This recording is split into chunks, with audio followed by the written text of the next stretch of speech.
Hey everybody, so today I'm going to be talking about how to hatch German blue ram eggs and how to raise their fry. This is basically going to be part 2 on the part 1 video I made like a few weeks ago.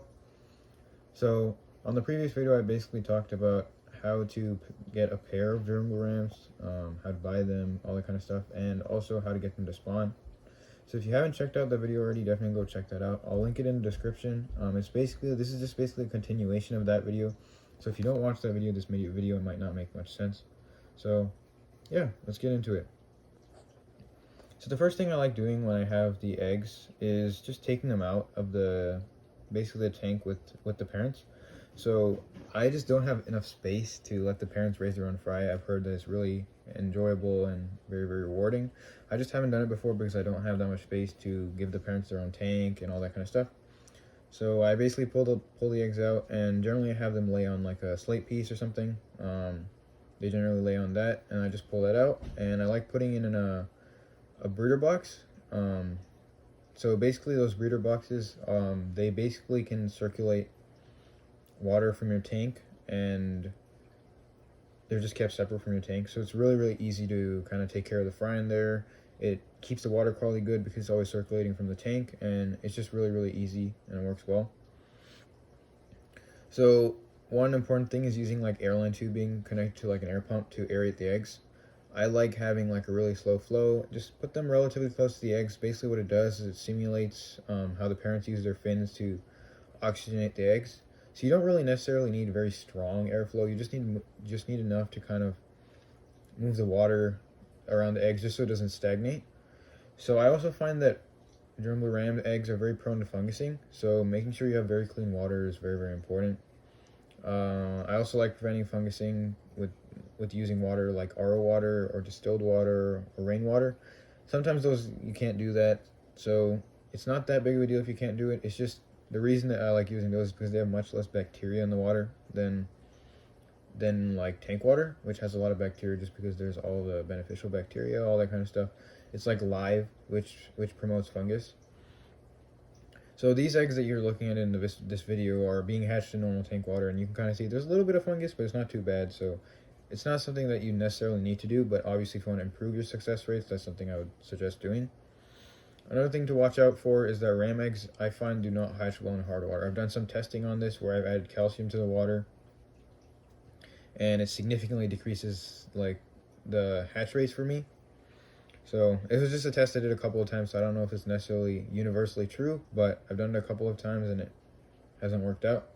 So I would suggest trying to keep them in a lower TDS, and I think you'll have great success hatching them. The eggs typically hatch in around 48 to 72 hours depending on the temperature. So I generally hatch them in 8 degrees Fahrenheit, and they generally hatch in 48 to 60-ish hours for me. Obviously, if you keep them a little warmer, they'll hatch a little sooner. If you keep them a little cooler, they'll hatch a little later. But I generally like hatching them right around 80, 81. I find that works really well for me. So now you can kind of see like what are these called? Wigglers. So this is after they hatched. So basically this stage is like right when they hatch out of the egg. So the egg was laid, 2 to 3 days later they hatch, and then right after when they hatch is when they're wiggling on the floor. So this stage I feel is very crucial.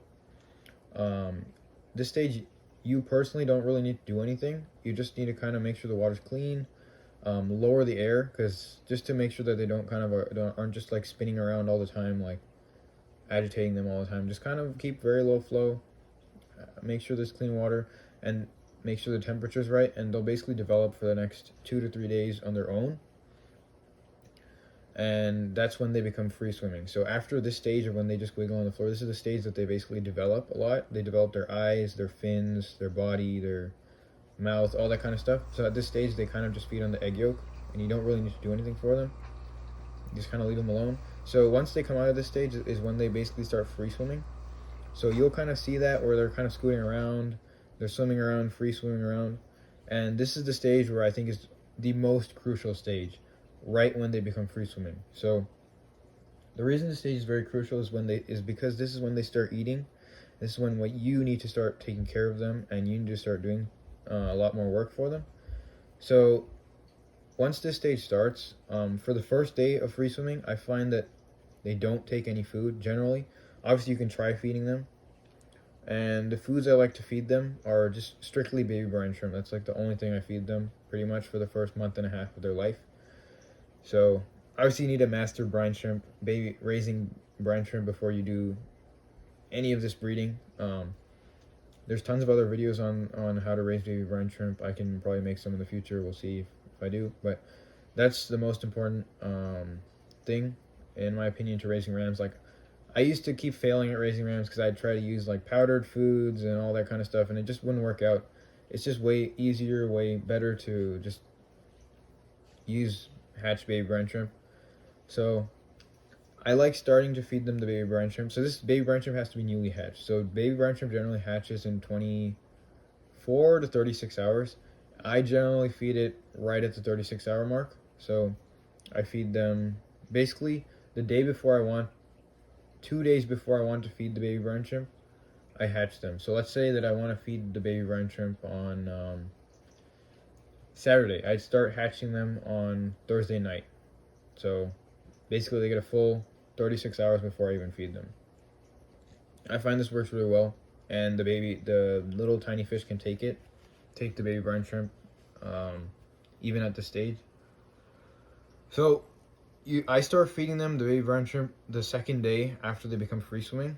So essentially you can kind of see when the fish are eating the baby brine shrimp, just because the baby brine shrimp is very, very like orange. It's almost like golden colored basically, and you can see when the fish are taking it, so because all their bellies will be like bright orange. So for the first two or so weeks, I like feeding them 3 times a day. I found that you can feed them 2 times a day. It works out okay. They just grow a little bit faster for me if you feed them 3 times a day. So I generally feed them in the morning once, like around lunchtime once, and then one time in the evening-ish. So that's what I like doing. It works fine for me. After around 2 or 3 weeks, they become a little bit bigger and they don't necessarily need food as much. So right after they get around 2 weeks old, I start feeding them 2 times a day. So I feed them once in the morning, around 10 or so, and then I feed them again at around 8 or so. And I find that works fine. So basically for me, I feed them baby brine shrimp for the first month and a half of their life. So from when the second day after they're free swimming to around a month and a half, I just strictly feed them baby brine shrimp. And at that month and a half mark, if you're raising them correctly and your water quality is good. Also, I would like to mention that during this period, this entire period, I keep them inside the breeder box. I don't put them in a tank. I just make sure that the breeder box is connected to a tank and it has water circulating through it. So the water stays really clean. As long as you're raising them I also like raising them in 80 degrees. You can raise them higher if you want. They'll grow a bit faster. I just personally like doing that because more people will have success with rams that are raised in 80 degrees rather than 84, just because most people keep their tanks around 80 degrees, so I just find it's better to raise them in 80 degrees. And after around the 1 month and a half mark, I like feeding them flake food. So what I do is I crush up, like the normal flake food I feed the parents, I crush it up really small, I like sprinkle it on top, and generally they take it almost right away. If they don't take it, I just like mixing up with the baby brine shrimp, and then they start taking it. So I haven't really had problems transitioning them from baby brine shrimp to flake food. And once you get them on flake food, you're basically free sailing. It's very simple after that. As soon as I am able to transition them onto flake food, I like moving them to a big tank, because the reason that I like keeping them in such a small space is because they can easily find the food. So they're very small, and you don't want to make them swim around a huge area just to find a little bit of food. You can make them starve like that. So I just like keeping them in a very small space, feeding them a lot of food, just making sure the water is really clean, which is very easy with the breeder box. So that's what I like doing. Yeah, that's basically all there is to it. Once you reach that month and a half mark, they're big enough to where they can take flake food, and I like moving them to another tank, like I said. And after this, I just like feeding them multiple times a day, keeping the water clean, all that kind of stuff. And basically after that, they'll just start growing, and they'll do really well. They're growing continuously, and they'll do really, really well. I find that right around the 2 to 2.5 month mark is when they start getting a little bit of color. And they can be breeding size. They actually mature very quickly. I've had some spawn at 3 months old. I've had some spawn even a little bit sooner. So they can pair off and breed very quickly. So yeah, that's basically all there is to raising German blue rams. If you guys have any questions, definitely let me know. I'll try to answer them. Leave a comment. Whatever you guys have any questions, I'll definitely answer them. If you guys like the video, definitely comment, subscribe, like, all that kind of stuff. And thank you guys for watching. I'll see you guys next time.